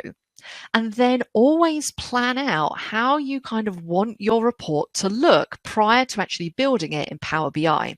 And that can be something as simple as just grabbing a pen and paper and scribbling it down on a notepad. Okay, I want a bar chart here to show this data. I want a card to show this data. I want to have filters, or maybe I don't want to have filters. So think about all of those things, how you want to present your data. So we're going to do a very, very basic, and I will say probably very rough, because I'm trying to rush this a little bit in this session, a rough design. I'm sure you're going to make yours look a lot nicer and a lot prettier than I'm going to here, but just to give you an idea as to how all of this works together. Now, our visualizations are created by using this visualizations pane. We also have other elements on the ribbons that we can add to our reports. For example, if we need to add things like a text box, we have it there in the middle of the home ribbon. We also have on the insert ribbon things like we've got text box again. We can add buttons, shapes, images, as well as all of these different visualizations. So lots of things that you can add. So let's explore a few of them. I'm going to start to build a very basic report. So the first thing I'm going to do is create a report header, and I'm just going to do that using a couple of shapes. I'm going to select a rectangle shape. It gives me a square. I'm going to resize this, and I want to maintain the aspect ratio. I want it to remain a square as I resize, so I'm going to hold down Shift as I drag this in. I'm just going to make that a bit smaller, and I'm going to drag it up to the top of the report just there. Now notice when you add anything, be it a shape or a visualization, you're going to get a formatting area on the right-hand side. So where the visualization pane was, notice now it's recognized I'm clicked on a shape, and I have all of my formatting options related to this shape, and there are so many of them. For example, if I want to change the fill color, I can expand the fill group there, and I can change the fill color that I'm using. So I'm going to make this, in fact, I'm going to leave this on, yeah, let's just do that blue. That's fine. I can remove the outline. So by default, all shapes that you add are going to have a 1 pixel outline. I'm going to turn that outline off by using this slider. Now, I'm fairly happy with how that looks. I don't really want a great deal of formatting here, but just be aware that you have all your formatting options in that right-hand menu. Now I'm going to draw another shape. Let's grab our rectangle tool again, and I'm going to resize this one. And I kind of want it to be a similar size to this little block up there. You can see everything snaps quite nicely. I'm going to drag it along because this is going to be my report header. Now I do want to change the color of this background fill. So we're going to expand fill, and we're going to make this a darker blue. Yeah, I think that will do. Also going to take the outline off of that as well by removing or turning off that outline slider. So this is kind of my report header area. I'm going to add a little icon to this. So if you have an icon or an image or anything saved off to your local drives, you can insert it through this insert ribbon and the image button just here. And you can see I have a little icon, which I'm going to select Click on open. Now you can't see it because it's actually white. So white on a white background means we're not going to be able to see it until we drag it up here. And I need to resize this a little bit. I will say this can get a little bit fiddly, but if you persevere, normally you can get a reasonably good result. There we go. I have a little icon in my report header. It's time to add some text. So we're going to do that using a text box. Again, on the Insert tab, I have text box. I also have it on the Home tab, I think. Yes, in the middle here, we also have a text box. I can now add my report title. So this report is for the Mega Superstore. So I'm going to put that in capitals. And notice just above, I have this little floating toolbar. So if I want to make some formatting changes, maybe I want to make this text a little bit bigger, I can do that. If I want to change the color, I can do that as well. Now I'm going to change this to white because I am going to drag it onto that blue background, and let's make it bold as well. I'm going to drag this in because I don't really need a huge text box just here. And let's drag this up to this bar here. Now notice I have the fill background turned on for this particular shape. So once again, I'm going to go over to my format text box and I'm just going to turn background off so that that background is transparent. All right, and of course you can spend as long as you like fiddling around with this, making minor adjustments. I'm just using my arrow keys to nudge this into the correct position. Nice and straightforward. Let's add another text box. And this time I'm just going to put what this actually is. So this is a sales analysis, 2017 to 2019. And I'm going to leave it at this size, I think. And let's make this white as well so that it shows up when we move it. And make that a bit smaller. And then we can drag that up. Again, we need to turn the background of this text box off over to the right hand side and toggle that slider to off. And I need to make that font white again.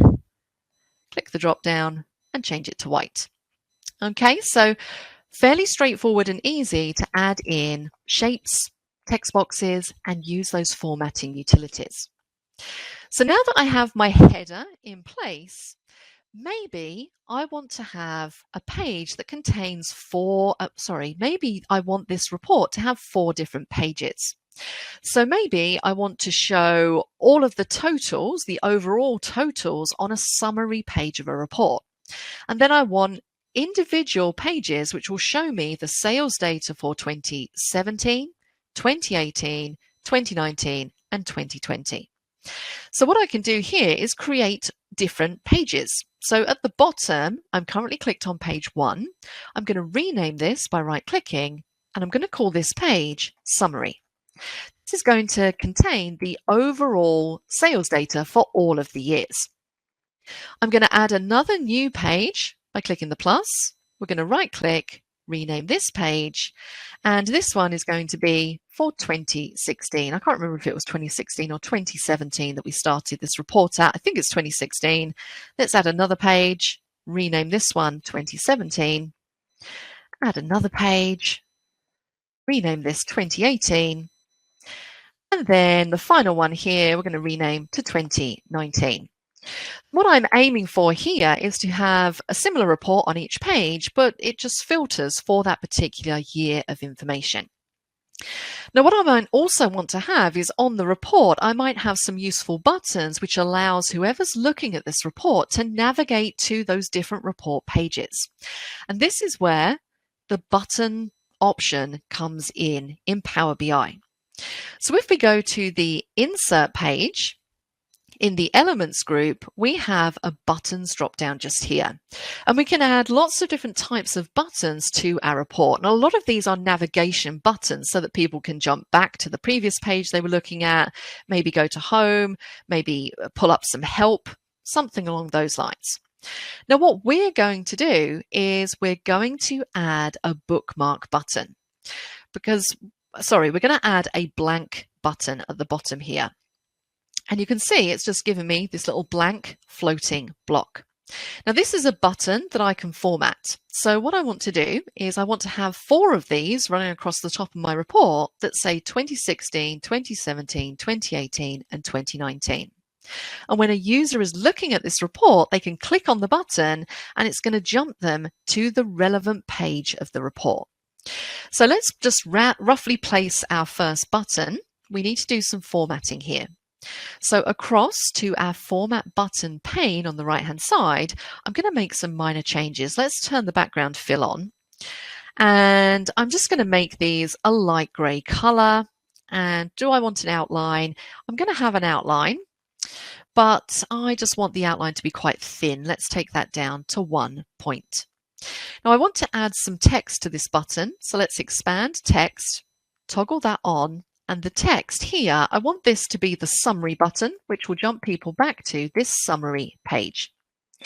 I can make changes to that text as well. I can change the font color. I can change the size. So I'm going to make this a little bit bigger. Let's make it 13 points. So there's my first button. Now currently this button doesn't link to any of my pages. I need to sort that out in a moment. But the first thing I want to do is add more of these buttons. Now I want 4 more for 2016, 2017, 2018 and 2019. So the quickest way to do this is simply to copy and paste the existing button because it means that you're not going to have to reapply all of that formatting. So we're going to do Control-C, Control-V to just get another copy of that button. Let's do it again, Control-C, Control-V. Control-C, Control-V, and I might need to make these a bit smaller. Yes, I do. Control-C, Control-V, and they're not all going to fit on. So that's a bit annoying. I'm going to have to make these slightly smaller so that they all fit across the top. As I said, you can take more time doing this than I am right now. So a couple of other things. If you want to get these lined up, notice as I'm moving them, I'm getting those grid lines, those horizontal guidelines, which is really helpful. But if I want to make sure that I have exactly the same spacing in between all of my buttons, all I really need to do is position the buttons kind of as I want them, select them all by holding down Shift, and then you might be used to doing this in something like PowerPoint. If we go to the Format tab, we can go to Align and Distribute horizontally, which is just going to make sure there's even spacing between all of those buttons. So the final thing I need to do here with these buttons is just change the labels because I don't want them all linking through to summary. I want this one. Let's go to our formatting, expand text. This one needs to say 2016. This one is going to be 2017. This one is going to be 2018, and this one 2019.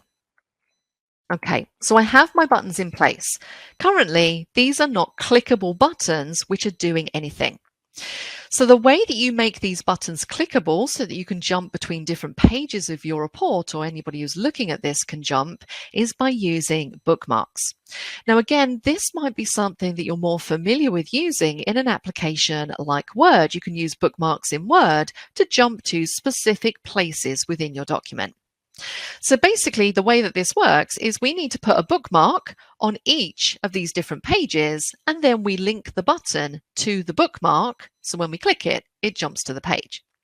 So I'm going to stay on the summary page, up to view, and I'm going to open my bookmarks.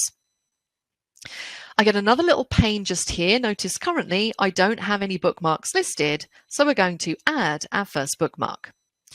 And we're going to rename this. So let's click the 3 dots, rename. And this one is going to jump us back to this summary page. So I'm going to call this bookmark summary and hit enter. I'm now going to select the 2016 page in my report, which currently has nothing on it. We're going to add another bookmark, and we're going to place a bookmark on this page, and we're going to call the bookmark 2016. And I'm basically going to do the same for each of my pages. I'm now switching across to 2017. Let's add another page, rename 2017, go to 2018, add a bookmark, rename 2018, and our final page, add another bookmark, click the three dots, rename 2019, hit enter. So we've now placed a bookmark on each of those pages. The final thing we need to do is link these buttons to the bookmark. So I'm going to click on this first button. I'm going to go to my Format Button area. And the category that we need to expand here is the Actions category. I'm going to expand it, scroll down, we need to turn it on, and now we can select what we're linking to. So we want to link to a bookmark, and then we can choose our bookmark. So when we click on this button, we want to make sure it jumps to the summary page. I'm going to click on the next one, turn on our actions. We're linking to a bookmark. And this one is going to link to 2016. Click on the next one, probably getting the idea, turn on our actions, select bookmark, and we're linking through to 2017. Let's do the final two, turn on the action, bookmark, we're going to link to 2018, and the final one, turn on the action, select bookmark, and then select the bookmark we want to link to, which is 2019. So now these buttons should all be clickable links. And notice now when I hover over these, can you see my cursor changes? And when I hover, it says Control plus click to follow the link. So if I hold down Control and click this button, it jumps me to the 2017 page of my report. Now we don't have anything on here, but the idea is that we would build out this report so much that we're seeing our sales data for 2017 on this page. And I would copy and paste these buttons on every single page of this report. So no matter where or which page the user was on, they can always jump to different pages really easily. Okay. So that's the concept behind buttons, bookmarks, and how you can use them to navigate to different pages. Now, something else that we want to do here is we want to make sure that when we go to the 2016 page, or when a user clicks on the 2016 page, let's use our bookmark button, we want to make sure that whatever visualizations we have on this page are filtered to only show the sales data for 2016. Now, the way that we can do this is that we can apply a filter to the entire page. Now, notice, I'm going to click on 2016. Notice on the right-hand side, can you see we have a filters area just here? So if I click to expand this, I can start to add some filters. So what do I want to filter by? Well, I want to filter by year. Now, do I have any fields in my tables that show me the year? Well, yes, I do. In my dates table, I have a year column just here. So I'm going to say, let's drag this up to this filters area. Now it's going to default to advanced filtering. We don't want any of that. We're going to switch this to basic filtering, and then we can say filter this page to show only data for 2016. So we can click that little drop down. And that filter is applied to only that page. So anything we add to it is automatically going to filter just to show 2016 data. And we need to do this for all of our pages where we want to apply that filter. So again, we're going to drag the year field up, change this to basic filtering, filter for 2017. Let's just do the final two. Drag that year filter up, change it to basic filtering, 2018. And then for the final page, drag that year filter, go to basic filtering and 2019. That is it. I don't really need to do anything else. So it means that when I add maybe charts, I don't have to do anything to filter that chart because the entire page is already filtered. So it's going to cut down on a lot of work for you to use those universal page filters.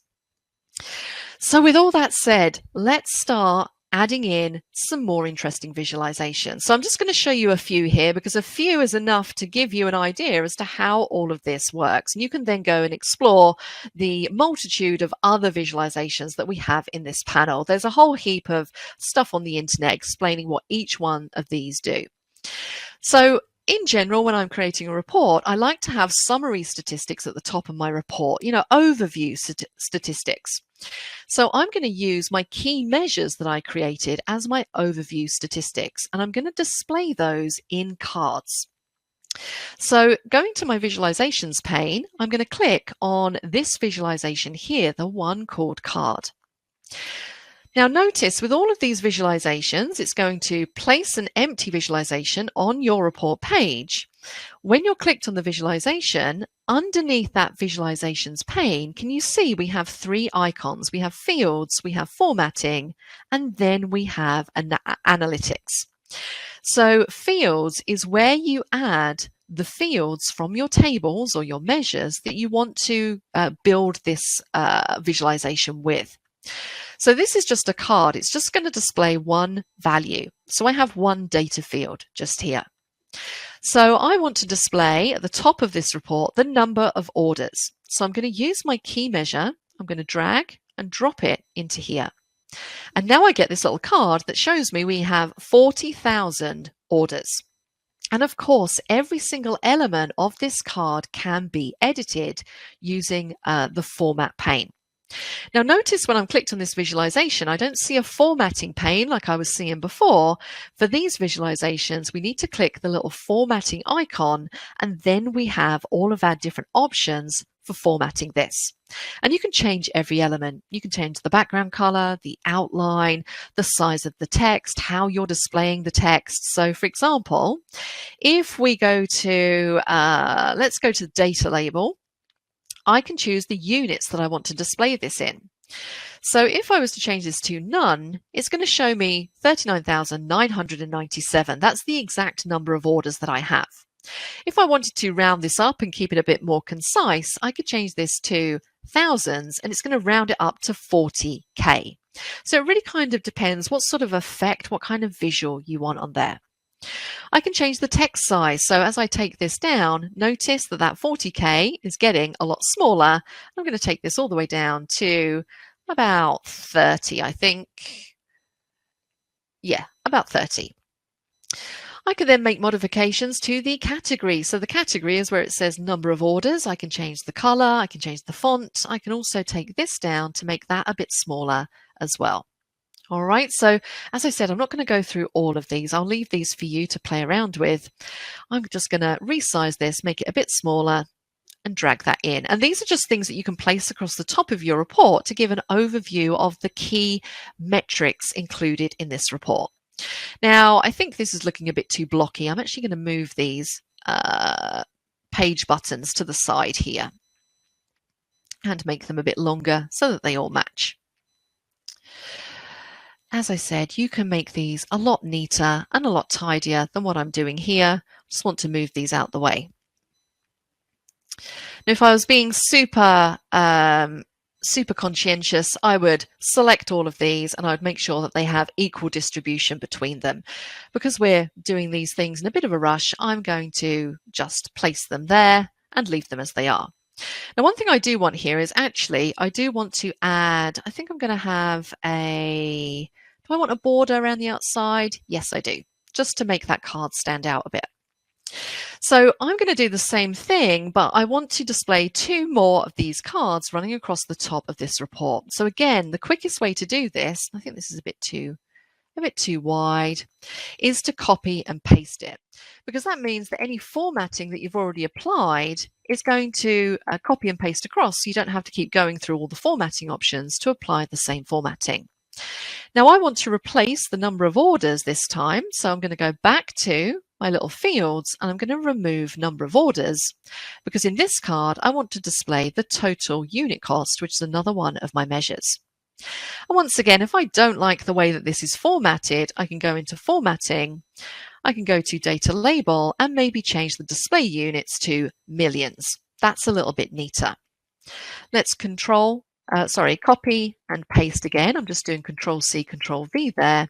And for this one, we're going to remove total unit cost and add total unit price. So hopefully you get the idea that these are sort of a way of displaying those key metrics running across the top of your report.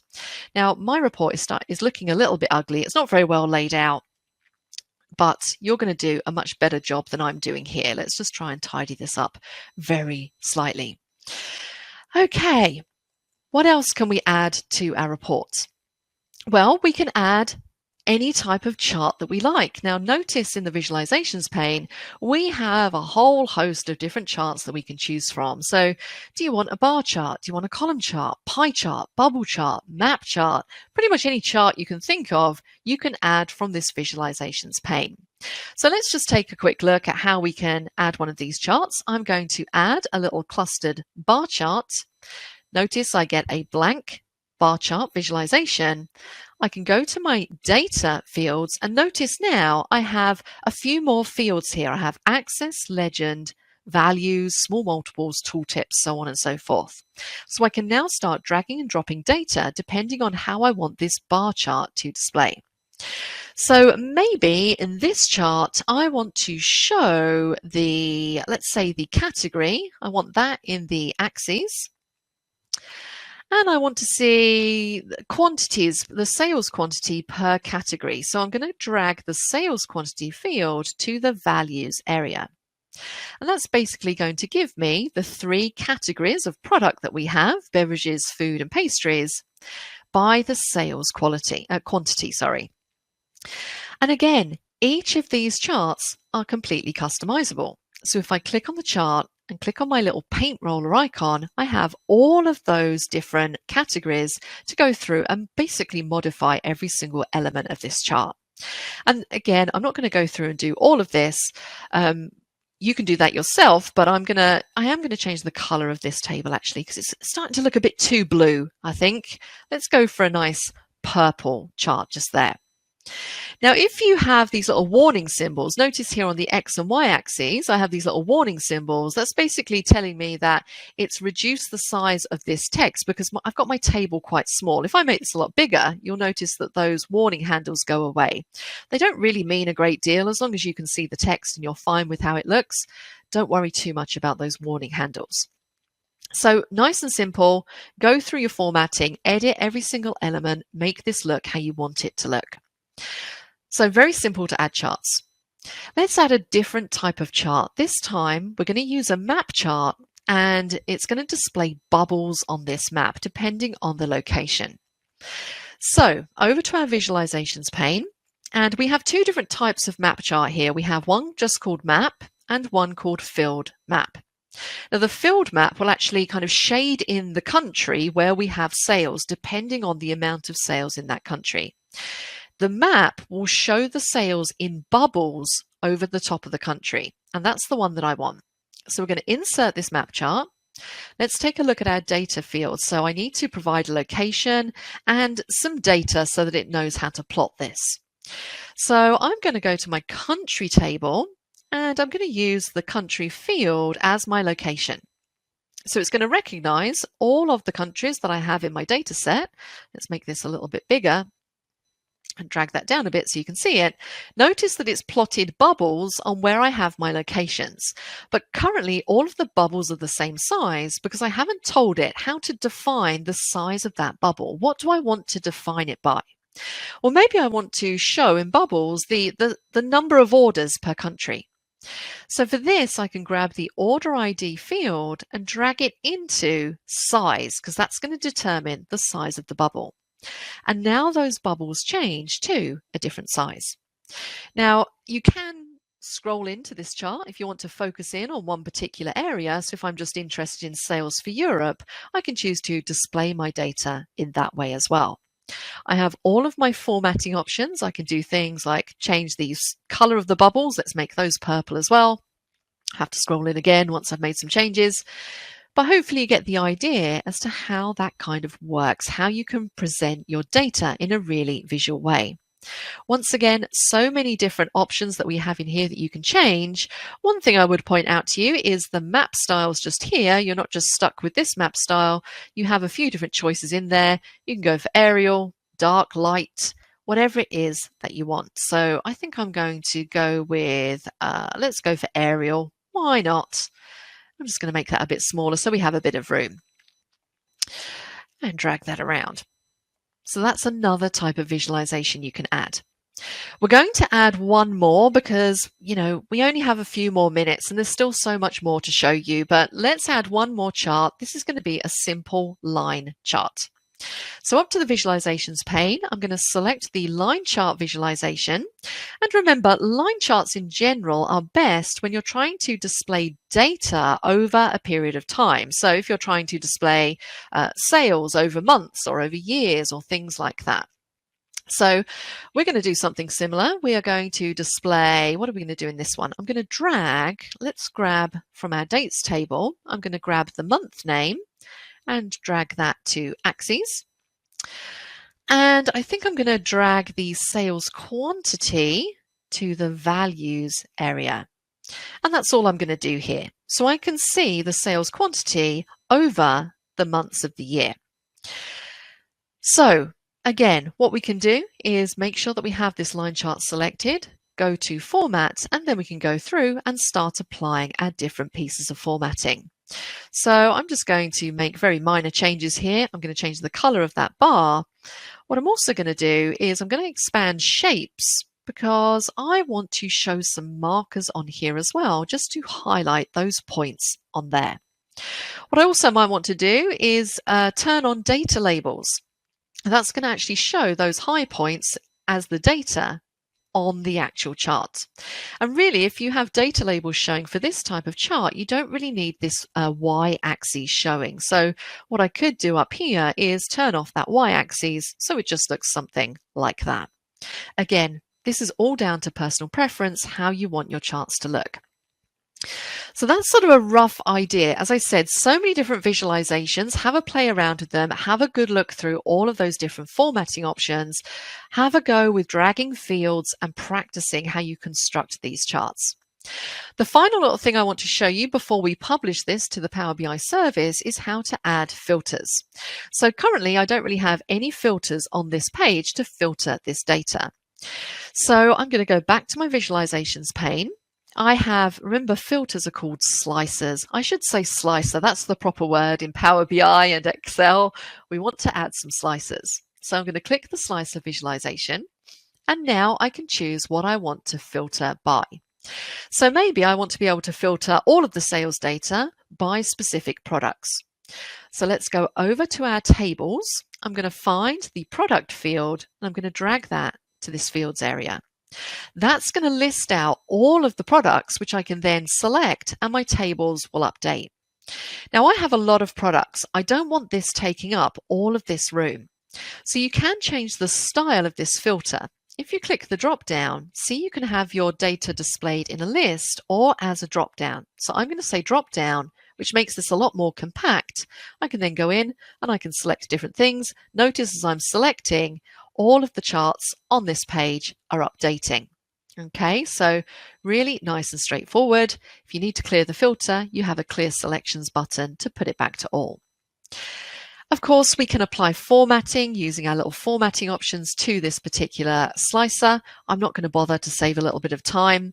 If I want to apply another filter or set another filter, I can simply copy, Control C, Control V to paste.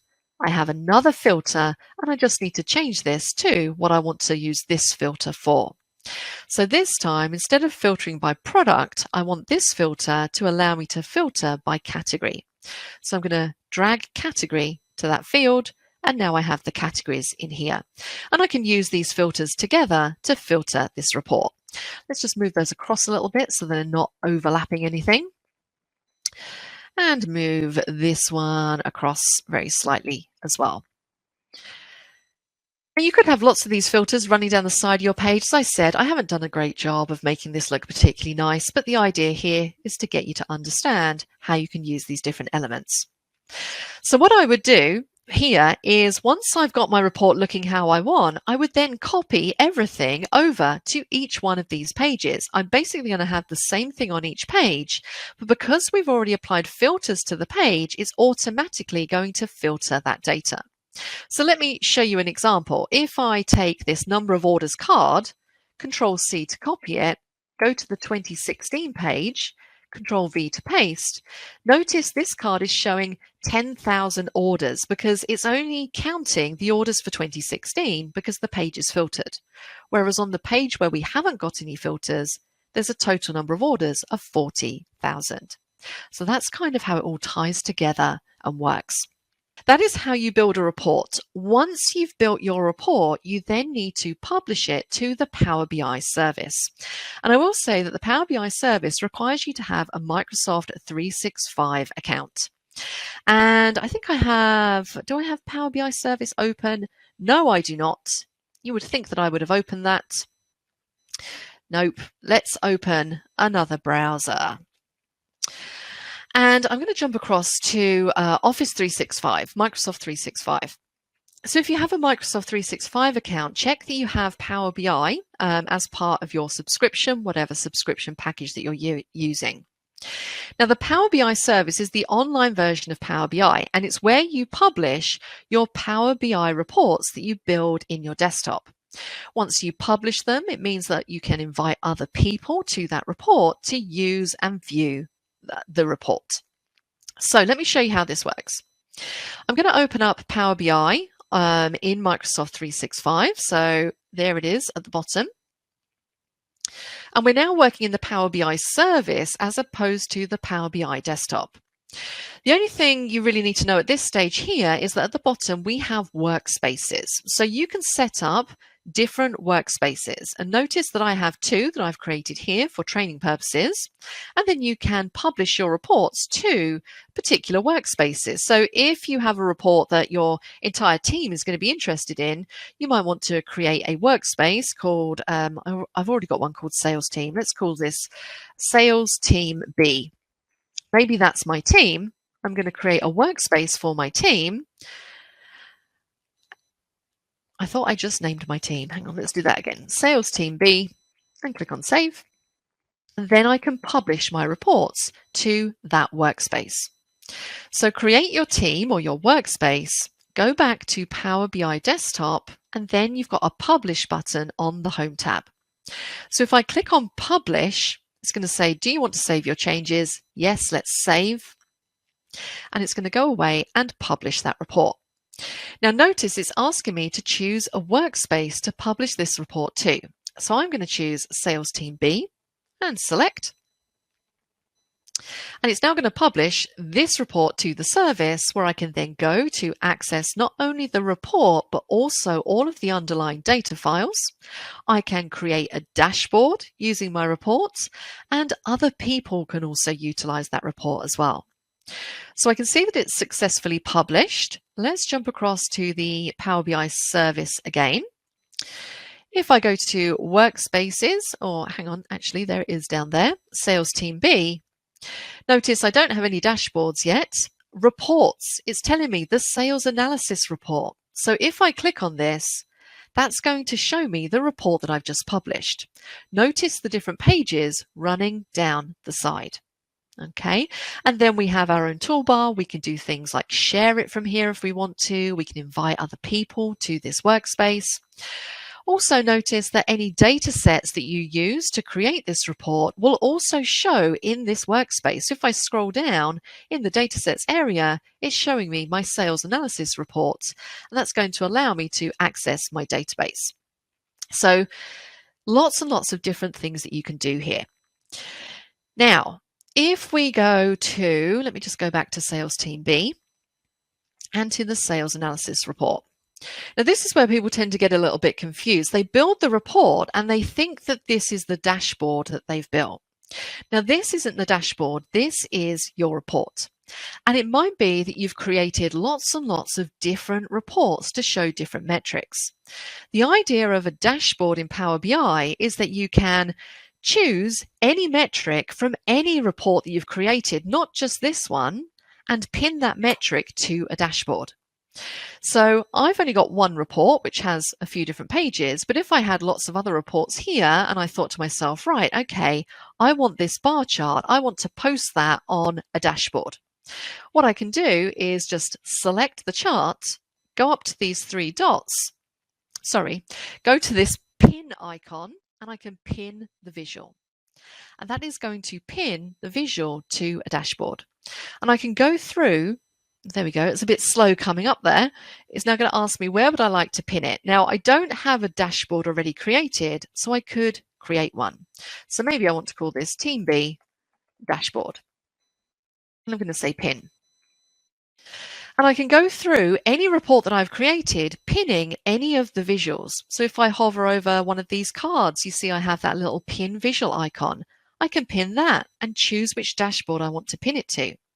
So this time I'm going to pin it to an existing dashboard, Team B, click on pin, and I can carry on going. I won't because we've run out of time. So hopefully you get the idea. You're not just limited to pinning visuals from one report onto a dashboard. If you have relevant visuals in lots of different reports, just pin them, create a new dashboard, and then you can access that dashboard from this dashboards area just here. So Team B dashboard. It's going to show you your dashboard just here with those two visuals that I pinned, and then we can do some formatting, we can move these things around, all different kinds of things that we can do. When we click on them, it's going to jump us back to the report. If you're not a subscriber, click down below to subscribe so you get notified about similar videos we upload.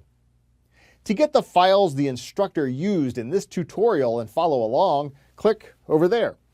And click over there to watch more videos on YouTube from Simon Says It.